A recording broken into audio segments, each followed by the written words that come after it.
Hello mga bishi! Kumusta kayong lahat dyan? Ayan, mag-frosting muna po tayo ng ating Choco Moist Cake na napakasarap. Ayan.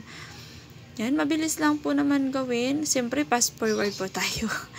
Kasi kung papahabain po natin yan, hindi po natin forward ang ating papabilisin ang ating video ay napakahaba po yan.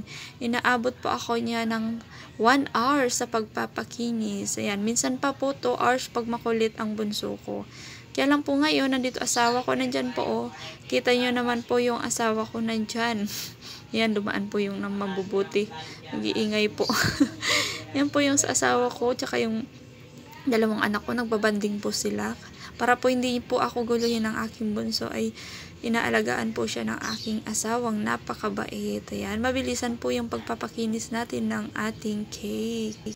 Yan po, habang busy ang mag-ama ko sa likod ko, binibilisan ko na po magpakinis ng cake para po matapos po kaagad kasi pag nakaisip po siya na magwala or na magdidi po sa akin ay nagwawala na po siya. Ayan, hindi ko po alam ang tawag dyan sa tip na yan, basta nilagay ko lang po yan sa gilid. Yung mga tip po kasing ginagamit ko sa pang-design ay hindi ko po memorize yung mga pangalan. Marami po kasing mga pangalan yung tip na yan. Ayan. Ganyan lang po kabilis ang pagpo-frosting. Napakinis na po natin.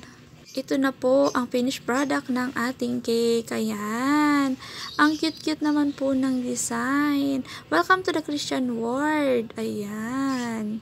Order po yan sa akin ng aking kaibigan. Ayan, thank you so much sa pag-order sa aking cake. Ano po sa tingin nyo? Maganda ba?